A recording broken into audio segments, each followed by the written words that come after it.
جی ناظرین، ایک مرتبہ پھر آپ کو اپنے پروگرام میں خوش آمدید کہتے ہیں، اور بریک پر جانے سے پہلے ہماری گفتگو ہو رہی تھی داعش کے اوپر، اور ہم چلیں گے اپنے دوبارہ معزز مہمان کی طرف. آپ فرما رہے تھے داعش کے حوالے سے، تو ہم چاہوں گا وہیں سے اپنی بات کو آپ دوبارہ سے کنٹینیو کریں. دیکھیں، میں اس میں اتنا ضرور کہوں گا کہ کسی کو بھی اپنے مستقبل کا فیصلہ کرنے سے پہلے اس کو ضرور سوچ لینا چاہیے کہ وہ کس طرف جا رہا ہے.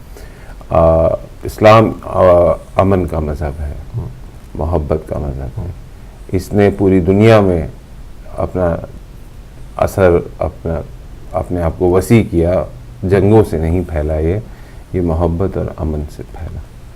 یہ آپ تلوار کے زور پہ نہیں کر سکتے. آپ ضرور بدنام کر سکتے ہیں، اور یہ آپ ثابت کرتے ہیں کہ آپ اعلیٰ کار بنے ہوئے ہیں ان طاقتوں کے جو اسلام سے خوفزدہ ہیں، جو محبت سے خوفزدہ ہیں. جیسے کہ آقا صاحب نے کہا کہ وہ جو ہے وہ ان کے کچھ اپنے مضموم جو ہے مقاصد ہیں، اور وہ اس کے لیے ان کو ایک سستا ٹول استعمال کر رہے ہیں، کیونکہ جب وہ دیکھتے ہیں کہ وہ اپنی طاقت خطے میں کھو رہے ہیں تو وہ ان کو لے آتے ہیں. ٹھیک ہے. اور جیسے ہم ان پروگرامز میں پہلے بھی اس کے اوپر گفتگو کرتے رہے ہیں کہ ہم نے اس میں کچھ چیزیں نوٹ کی، جیسے کہ سب کے ڈریسز ایک ہیں. بات جہاد کی کر رہے تھے، تو جہاد میں تو یہ ہوتا ہے کہ ہر انسان اپنے ایمانی جذبے سے باہر آتا ہے، اور جس کے ہاتھ میں جو ہے وہ لڑ رہا ہے. یہاں تو آمنیشن بھی ایک جیسا ہے، ڈریسز بھی ایک جیسے ہیں، گاڑیاں بھی ایک جیسی ہیں. تو یہ فنڈڈ جہاد ہوا نا. یہ فنڈڈ، ان کو آپ ٹیررسٹ کہیں، یہ جہادی نہیں. وہ جو عنوان دے رہے ہیں میں اس پہ کہہ رہا ہوں. ہاں بالکل. یہ ہر اس زمانے میں فنڈنگ ہوئی ہے ایسے دہشت گردوں کی جب بھی انہیں یہ خطرہ ہوا کہ ہمیں دین محمد ہم میں پھیل جائے گا آ کے، اور ہم اس کو روک نہیں پائیں گے. اور اس پہ بند ایسے ہی میر جعفر اور میر صادقوں کے ذریعے جو ہے وہ باندھا گیا کہ اپنی ہی صفوں میں ان کی وہ دہشت گرد وہ لوگ ڈھونڈ لو، ان کے اپنے لوگ خرید لو جو انہیں ہی قتل کریں، کیونکہ ہم قتل نہیں کر سکتے. ایک کالر ہے، میں ان کو پروگرام میں شامل کرتا ہوں. جی السلام علیکم. وعلیکم السلام. جی نقوی حاضر ہوں دوبارہ. جناب نقوی صاحب. پہلی بات تو چلو گزر گئی، میں تسلی تو نہیں پا سکا آپ کے جوابات سے. اچھا. بہرحال وہ بات تھی، ہو گئی، گزر گئی. اللہ کرے کہ ہماری قوم کٹھی ہو جائے، یہ میری دعا ہے. میں کہتا ہوں نقوی صاحب ہوپ فل رہنا چاہیے. نہیں، ہوپ فل ہونا چاہیے، لیکن ہوپ بھی تو کسی بات پہ ہوتی ہے نا. اگر کوئی بات ہی نہ ہو، آگے کوئی چیز نظر نہ آتی ہے، تو ہوپ کا تنکوں پہ تو ہوپ نہیں نہ کر سکتے آپ. تنکا مل کے ہی مضبوطی آتی ہے. اگر ہم بات یہ ہے، بات صرف اتنی ہے کہ قوم ساری ایک ہے. قوم کو آپ نے 10 محرم کو بھی دیکھ لیا، چیلم کے جلوس پہ بھی دیکھ لیا. قوم ہمیشہ کٹھی ہے، کٹھی رہے گی اور کٹھی رہتی آئی ہے. قوم نے کبھی بے اتفاقی ظاہر نہیں کی. وہاں پہ کوئی گروپ بازی نہیں ہوتی. جب اکٹھے ہوتے ہیں تو آپ کو نظر آ جاتے ہیں، لیکن ان کو بکھیرنے والے یہ لیڈر ہی ہیں جنہوں نے انہیں ٹکڑوں میں تقسیم کر رکھا ہے. اللہ کرے کہ انہیں عقل آ جائے اور یہ طاہر قادری سے ہی اپنا سبق حاصل کر کے ایک ہو جائے، ایک لیڈر بنا لے اپنا. تو چلو یہ بات تو ہوگی، میں بہرحال تسلی نہیں حاصل. نقوی صاحب، امام زمانہ کے ہوتے ہوئے ہمیں کسی لیڈر کی ضرورت ہے؟ نہیں، بات یہ ہے کہ ہم ہر بات اگر امام زمانہ پہ ڈالتے ہیں تو ہمیں یہ سوچنا چاہیے کہ امام زمانہ کے سامنے ہمیں کھڑا ہونے کے لیے اپنے آپ کو بھی دیکھنا پڑے گا کہ کیا ہم اس قابل ہیں کہ امام زمانہ کے سامنے کھڑا ہو سکیں. ان کا سٹیٹس اور ہے، ہم ان کے لیے کھڑا ہونے کے لیے ہمیں اپنے آپ کو سنوارنا ہوگا. پھر امام زمانہ ہمارے ساتھ ہوں گے. ہماری حالت اپنی بری ہو، ہم کہیں گے امام زمانہ پہ ڈال دے، تو امام زمانہ نہیں. دیکھیں آپ کے لیے صرف نہیں آئے، وہ آپ دیکھیں جو ہے میں نے آپ سے یہ کہا کہ ہمارے رہبر تو ہیں، ہم انہیں مانتے ہیں. یہی تو مصیبت ہے.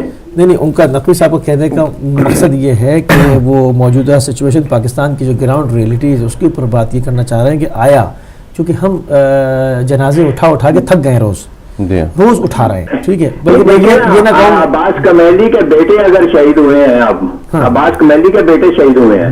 ہلو جی، تو کوئی نکلا ہے باہر، کسی نے 14 آدمی مرے تو تقریریں اتنی ہمارے جا کے کریں کہ کان سرخ ہو جائیں ان کے 14 آدمیوں کے مرنے پہ. عباس کمیلی کے باہر نکلا ہے کوئی ہوا ہے احتجاج؟ کچھ ہوا ہے؟ نقوی صاحب کراچی میں نہیں ہوتا، دوسروں پہ یہ تقریریں کرتے تھے. طاہر قادری جس کے کندھے پہ ہاتھ رکھے وہ لیڈر ہے. یا فضل الرحمان آزق ہے وہ لیڈر ہے. بہرحال یہ بات گزر گئی ہے. میں اب داعش پہ بات کرنا چاہتا ہوں تھوڑی. جی بسم اللہ فرمائیے. کیونکہ وہ مجھے پتا ہے کہ وہ آپ تسلی نہیں کرا سکیں گے, کیونکہ ہماری جو کمزوری ہے وہ کمزوری ہے, وہ قوم بھی سمجھتی ہے. ہم نے اس کو ایڈمٹ کیا ہے, بات تسلی کی ہو گئی. تو داعش کا میں یہ بات کر رہا ہوں کہ داعش کو جو اب آپ نے ہوا بنا کے رکھ دیے, یہ 10 15 20 ہزار جو لوگ تھے یہ ہوا بنے. پہلے تو مجھے یہ بتائیں کہ ان کو بنانے والے کون تھے؟ وہی سعودی عرب جنہوں نے شام پہ خرچہ بھی دینے کی بات کی. اب وہی لوگ آپ دیکھیں نا, بحرین میں کون داعش کا کردار ادا کر رہا ہے؟ کیا سعودی عرب کی فوج نہیں ہے بحرین میں؟ کیا وہاں نام بارگاہیں نہیں جلائی جا رہی, وہاں قرآن نہیں جلائے جا رہے؟ تو یہ تو ایک ہی سکے کے دونوں پرتیں ہیں, داعش بھی اور سعودی عرب بھی. اب اگر سعودی عرب کے اپنے گلے میں اپنے بازو آ رہے ہیں ٹوٹے ہوئے, تو اس کا مطلب یہ نہیں ہے کہ وہ بچ جائے گا اس پہ, کیونکہ یہ اس کا ہی کردار تھا, ایک کریکٹر تھا جو آگے بڑھا, اور جب دیکھا کہ ان کے ہاتھ سے نکل گیا تو آپ اس کے خلاف باتیں کر رہے ہیں. بلکہ انہوں نے تو جہادی نکاح کے بھی فتوے دے رکھے تھے, جہادی نکاح بھی کریں. بلکہ یہاں تک کہ جب انہوں نے اپنے, جب تک تو امام موسیٰ کاظم علیہ السلام کا روزہ تباہ ہوتا نظر آیا تو یہ ساتھ تھے, اور جب انہوں نے خانہ کعبے کی بات کی اور مسجد نبوی کی بات کی تو پھر انہیں پتا چلا کہ یہ ہم نے کیا غلطی کی. لیکن وہ غلطی کا ازالہ نہیں کر رہے, بلکہ وہ غلطی کو آگے بڑھا رہے ہیں. لیکن تب تک بڑھاتے رہیں گے جب تک کہ یہ سانپ ان کو بھی نہ ڈس لے, جو سانپ انہوں نے خود تیار کیا ہے. تو اس داعش کے پیچھے ہم لوگ ہی ہیں, ہم مسلمان ہی ہیں, ہماری ملک ہیں, ہمارا عوام نہیں ہے.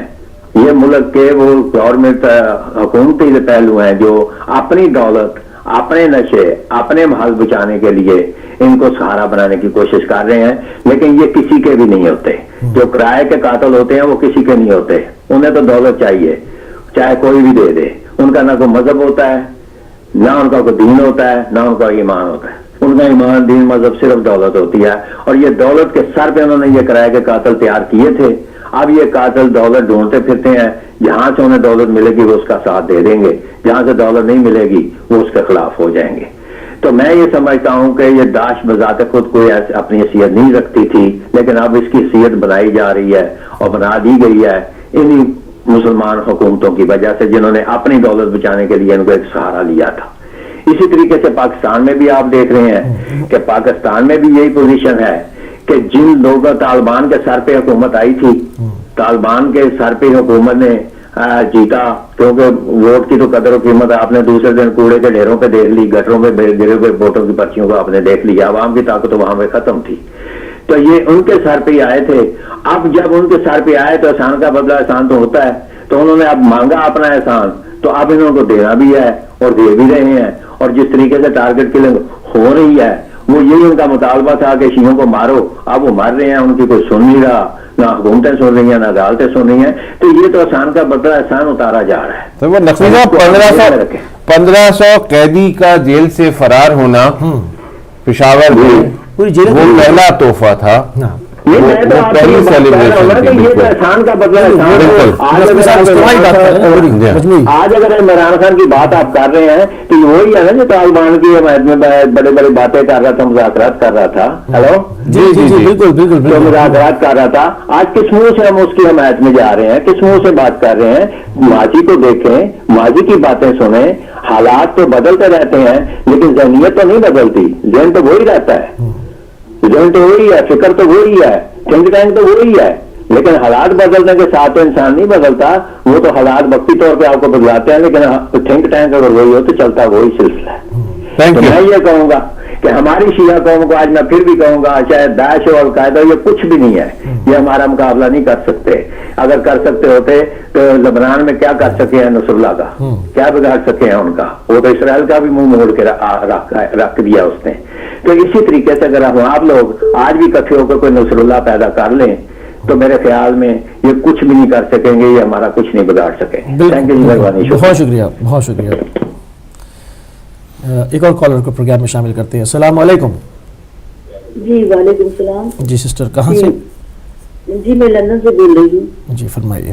جی میں بھی یہ حالات کے اوپر ہی آج کل کہنا چاہ رہی ہوں. نقوی صاحب ہمیشہ کہتے ہیں تو نقوی صاحب کو بھی میں ایک یہ بھی بات کہوں گی، روزانہ نقوی صاحب کہتے ہیں بات، آپ بزرگ آدمی ہیں، کوئی اچھی یہ تجربے کی باتیں اپنے زمانے کی بیان کیا کیجیے جس سے کہ لوگوں کو فائدہ ہو اور ہم سب لوگ اس سے نصیحت حاصل کریں. اچھی باتیں کرتے ہیں نقوی صاحب اور بزرگ انسان ہیں، تو کوئی اپنی لائف کی بھی باتیں بیان کیجیے جو آپ کی لائف میں بہت خیر آپ حالت حاضرہ پہ کریں باتوں کو. جی ایک اور بات جو بزرگ ہیں ان کے لیے میں لیکن میں حالات کے اوپر بیان کرنا چاہتی ہوں، جیسے وہ کر رہے ہیں آج کل جو حالات ہیں. جی حالات کے اوپر میں بیان کرنا چاہتی ہوں کہ ساری باتیں آپ لوگ بھی سب دیکھ رہے ہیں اور ساری دنیا بھی، ہر پاکستان جو یہاں بیٹھا اس کے دل میں بڑی وہ ہوتی ہے، ایک مجبور بیٹھے یہاں پہ دیکھ رہے ہیں پاکستان کو تو کیا ہو رہا ہے، وہاں پہ کیا ہو رہا ہے، ظلم ہو رہا ہے. لیکن یہ بات ہے کہ ابھی بھی یہ جو کر رہے ہیں طاہر صاحب کر رہے ہیں اور ہمارے شیعہ بھی ان کے ساتھ ہیں، سب مل کے انقلاب لا رہے ہیں، اور وہ انقلاب کب کا آ جاتا اگر یہ ہوئے. لیکن عمران خان نے ان کو ہولڈ کیا ہوا ہے. یہ صحیح کہہ رہے ہیں نقوی صاحب کہ عمران خان وہی تھے جو طالبان کے ساتھ کہہ رہے تھے مذاکرات کرو، ان کو آفس بناؤ، ان کو یہاں کرو. جیسے ہی طاہر قادر صاحب پہنچے پاکستان میں، انہوں نے کہا کہ میں یہ جلسہ نکالوں گا، عمران خان فوراً کے ساتھ چپک گئے اپنا جلسہ لے کے.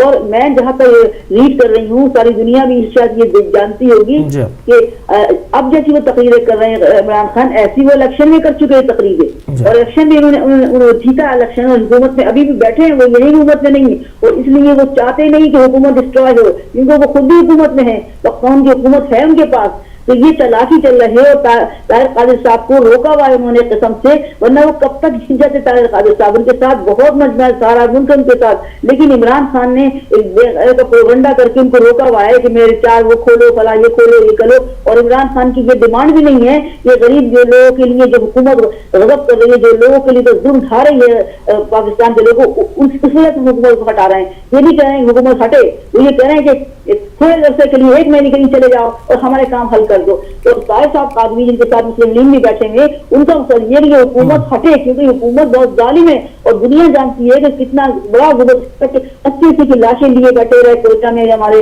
اور حکومت نے کچھ نہیں کیا. ابھی بھی اتنے لاہور میں اتنے لوگ ان کے مار ڈالے اور وہ آرام سے بیٹھا، اس کے بھی نہیں کرتی، اس کو کچھ بھی نہیں ہو رہا ہے. تو یہ جو ظلم ہو رہا ہے کہ نہیں ہم کریں گے، ہم ظلم کرتے جائیں گے، ہم بیٹھے رہیں گے. پورا ملک خیال ہو چکا ہے، میں نیوز دیکھتی ہوں برابر کر وہ جب تک کرے نماز وہ طرف کرے. تو وہ حکومت ایک قسم سے گھبرا گئی ہے، اور گھبرا کر اسے کہتی ہے کہ کچھ کیا کرے کیا نہیں کرے. تو وہ یہ حرکتیں کر رہی ہے ابھی بھی حکومت. ابھی بھی میں کہتی ہوں، میری آواز لوگ سنائیں کہ متحد ہو جاؤ، سارے پاکستانی متحد ہو جاؤ، اور ایک متحد ہو کے جب ایک ساتھ دیں گے تو جیت لیں گے. جو مقصد ہے اس مقصد کو حاصل کر لیں گے. سب کا ایک ہی مقصد ہے عوام کا کہ حکومت ہٹے. کیونکہ میں بہت نیوز واچ کرتی ہوں، میں دیکھ رہی ہوں. تو اگر سب متحد ہو جائیں، چاہے کراچی میں کراچی میں کیا ہو رہا ہے، کراچی والے کھڑے ہو جاؤ، سب نکل جاؤ، پورا ملک کو کراچی کو بلاک کر دو، کیا قتل غارت کر رہے ہیں وہ وہاں پہ، تو سب خلاف ہو جاؤ، پورا ملک ایک متحد بن جاؤ، ضرور جیتو گے، مجھے یقین ہے. تو ہم لوگ یہاں بیٹھے بیٹھے صرف دعائیں کر سکتے ہیں اور مشورہ ہی دے سکتے ہیں آپ لوگوں کو کہ آپ اٹھو، پاکستانی لوگ جہاں جہاں بھی ہیں اٹھو اور اٹھ کے ایک پہ کھڑے ہو جاؤ، اور ایک مقصد کے لیے اس حکومت کو ہٹا دو بس. تو ہو جائے گا، سب کچھ ہو سکتا ہے. کیونکہ ہو یہ رہا ہے کہ فوج بھی دیکھ رہی ہے، قانون بھی دیکھ رہا ہے، سب کچھ دیکھ لیکن مجبور جیسے ان کو کسی کو باندھا ہوا ہے، قانون کو ہی باندھ دیا ہے حکومت نے، اور فوج کو ہی باندھ دیا ہے حکومت نے، اور دوسرے اداروں کو باندھ دیا ہے. وہ ہے مجبور، وہ چاہ رہے ہیں عوام کی مدد کرنا لیکن نہیں کر پائے. پتا نہیں کیا چکر ہے، کیا حکومت کے پاس کون سی ایسی طاقت آ گئی ہے جو حکومت نے ان سب کو روکا ہوا ہے مدد کرنے سے. تو عوامی کر سکتی ہے، لوگ ہی کر سکتی ہے. لوگ متحد ہو گئے، جب پورا ملک جمع ہو جائے گا تو سمندر جب آیا، سمندر اتنا بڑا آیا، آگے کیا سمندر نے کیسی تباہی مچائی. اسی طرح سے لوگوں کو سمندر آ جائے گا تو حکومت کو پھینک دے گا آگے. تو یہ میں سب کو ویسی دینا چاہتی ہوں کہ پلیز سب متحد ہو. بڑی مہربانی، بہت شکریہ. نقوی صاحب کو بہت بہت میرا سلام، اور میری کوئی غلطی تو معاف کرنا. میں آپ کی عزت کرتی ہوں بہت، اور آپ بزرگ انسان ہیں، تو آپ اچھی باتیں آپ ہم لوگوں کو فائدہ پہنچائیے. جی بہت شکریہ، بہت شکریہ. بہت اچھی بات کی. اور ایک اور اس کے اندر پوائنٹ آیا قاسم بھائی کہ انہوں نے اس میں یہ کہا کہ تمام لوگ نکل آئیں. اب سوال یہ پیدا ہوتا ہے کہ ہر جگہ پر مختلف ناموں سے کچھ مافیا مسلط ہے، ہر شہر میں مختلف پارٹیاں ہیں، مختلف ان کی اسٹریٹ پاورز جیسے وہ کہتے ہیں. اور شروع میں آپ نے جیسے کہا کہ گھنٹوں کے اوپر وہ نکلنے نہیں دیتے. بالکل. جب لوگ دھرنوں کی شکل میں تھوڑی تھوڑی ٹولیوں کی شکل میں جمع ہونا شروع ہوتے ہیں تو وہ ڈسٹرائے کر دیتے ہیں ان کو وہاں. بالکل ایسے ہی ہوتا ہے. تو اب یہ تمام لوگ نکلے کیسے؟ سب سے پہلے بیریئر تو وہاں کھڑے ہوئے ہیں. ایک حکومت پہ تو آپ بعد میں ہاتھ ڈالیں گے, سب سے پہلے تو لوکل وہ لوگ ہیں جہاں سے آپ کو نکل کے مین اسٹریٹ پہ آنا ہے, وہی نہیں کرنے دیتے آپ کو. ہر شہر میں مختلف نام سے سیم ایک ایجنڈے کے اوپر بیٹھے ہیں. وہ کیا کہیں گے اس میں؟ دیکھیں ایسا ہوتا ہے اور ہمیشہ سے ہوتا چلا آیا ہے کہ مظلوم کو اگر میں ایک کال لے لوں. جی شکریہ. جی السلام علیکم. میں ایسا بات کر رہا ہوں مانچسٹر سے. جی اظہر صاحب مانچسٹر سے فرمائیے. جی سب سے پہلے تو میں آپ کو ایک بات پیش کرتا ہوں کہ آپ لوگوں نے اپنے اس پروگرام میں اس اہم وقت کے اوپر جو عوامی تقاضے ہیں ان کو آپ پورا کر رہے ہیں, ڈبیٹ اس موضوع پہ لا کر اور عوام کو پارٹیسپیشن کا موقع دے رہے ہیں. ایک بنیادی چیز تو نہیں کہوں گا کہ ذرا آپ کی جو وائس کا ٹرانسمیشن ہے اس میں تھوڑی سی امپروومنٹ کی ضرورت ہے. کی آواز پڑتی ہے اچھا, اور آپ کا اسکرین بھی تھوڑا دھندلا ہے, تو ذرا ان چیزوں پہ توجہ دیجیے گا اس وقت موقع ہو. میرا کہنے کا مقصد یہ کہ دیکھیے پہلی چیز یہ ہے کہ عوام کے متحد ہونے کی ہر سطح پر میں نے ہمیشہ آواز اٹھائی ہے کہ ان معاملات کے اندر ہم لوگوں کو سب چیزوں کو مد نظر رکھتے ہوئے متحد ہونا ضروری ہے. اس میں تمام سیاسی جماعتیں جنہوں نے ابھی تک پارٹیسپیٹ نہیں کیا ہے ان کو, اور جو دوسری جماعتیں ہیں تمام ان سب کو یکجا ہو کر, کیونکہ یہ معاملہ عوام کا ہے, اس میں کسی بھی قسم کی کوئی تفرقہ بازی یا مسئلہ کا مسئلہ نہیں ہے. یہ پاکستان کے عوام کے حقوق کا معاملہ ہے. اس میں ہم سب کو ایک آواز ہو کر اور ایک مسلمان کی بیسس پہ پلیٹ فارم پہ ہو کر متحد ہونا چاہیے.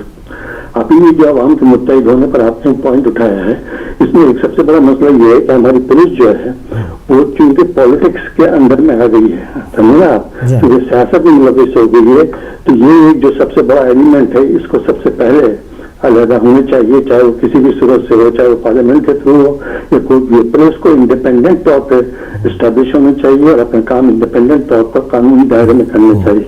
اس وقت جو اسلام آباد کے اندر یہ سارا ہنگامہ شروع ہوا ہے کہ جہاں ان کو قیدیوں کو لایا گیا تھا, جن کو انہوں نے گرفتار کیا تھا, اور اس پہ جو ساری لہدیں ہو رہی ہے اس میں سارا ایلیمنٹ سب پالیٹکس کا انوالو ہے, سمجھے نا آپ. اور ہر جگہ سے جو جیسا وہ کلیم کر رہے ہیں کہ ان کے بندوں کو پکڑا جا رہا ہے, چاہے وہ اس میں ہو یا نہ ہو, کنٹینرز لگا کے اس قسم کی جناب چیزیں پیدا کی جا رہی ہیں, ان کے جمہوری حقوق کو پامال کیا جا رہا ہے, غیر قانونی کی جا رہی ہیں. اب آپ یہ بتائیے کہ اب ان چیزوں کو کون ایڈریس کر سکتا ہے؟ جب خود قانونی جو ہے اپنے قانون کو توڑنے میں مصروف ہو, تو کیسے ہماری کیسی سیاست اور کیسی پولیس ہو اور کہاں کی آپ کی, تو یہ چیزیں سب انارکی کی طرف لیڈ کر سکتی ہیں. اور خدا نہ کرے ایسی سچویشن ہو اور معاملے جو ہیں سب اچھی طرح سے حل ہو جائیں. تیسری چیز میں یہ کہوں گا کہ پورے ہمارے پاکستان کے سیاسی دور میں شروع کے چند سالوں کو چھوڑ دیں آپ, تو ہمیشہ ہر لیول کے اوپر عوام کے حقوق جو ہیں مستقل پامال ہوتے رہے ہیں. عوام کے مسائل پہ کوئی توجہ نہیں دی گئی, اور خاص طور سے جو انوائرمنٹل پروٹیکشن کا ایلیمنٹ ہے جس میں سیلاب اور ہمارے ڈرینیج, ہمارا سیوریج, ہمارے پانی, الیکٹریسٹی, ساری چیزیں جس میں شامل ہیں, ان سب کو جو ہے بلا طاق رکھ دیا گیا ہے. اور اس کا منظر ہم کو ابھی سامنے آ رہا ہے. سیلاب کی بھی رپورٹ 2010 میں آئی تھی, اس کو بھی کہتے ہیں کہ وہ غیر قانونی تھی. جو ہمارے ایکس وزیر صاحب ثناء اللہ صاحب, ان کا یہ کہنا ہے. اب آپ خود بتائیے کہ اتنی بڑی رپورٹ جو لکھی جاتی ہے, ایکسپرٹس لکھتے ہیں, تو کسی وجہ سے تو لکھتے ہیں نا. تو یہ جو اس وقت جو سیلاب کی تباہ کاریاں اور عوام کی تباہ کاریاں آ رہی ہیں, اس کے بھی پوری ذمہ دار ہماری موجودہ حکومت ہے. اور تیسری چیز یہ ہے کہ پچھلی حکومت نے جس افہام و تفہیم کے ساتھ اپنی حکومت کو آگے کیا وہ ہمارے سامنے موجود ہے. کسی نے کوئی اپوزیشن کا رول ادا نہیں کیا. وہ یہ سوال آتا ہے کہ آج تیری باری کر میری باری. اس وقت جو اعجاز حسن صاحب نے اسمبلی میں سوال اٹھائے کہ لائے اس بت کو ارتجا کر کے اور کفر ٹوٹا خدا خدا کر کے, تو وہ جو وزیر اعظم صاحب کو لائے گئے ہیں ان کے بارے میں بھی یہی ہے نا کہ ان کو بھی پارلیمنٹ کی راہ کس نے دکھائی ہے, انہیں دھرموں نے دکھائی ہے. تو جب اعجاز حسن صاحب آپ اتنی سب کچھ باتیں کر سکتے ہیں اور ساری چیزیں اٹھا سکتے ہیں, تو ذرا اپوزیشن کا پورا رول بھی تو کر کے دکھائیے نا. آپ بھی اتنی عوام کے مسائل پہ توجہ دیجیے, اتنی آوازیں اٹھائیے. اور اگر آپ کی جیسے کہ پوری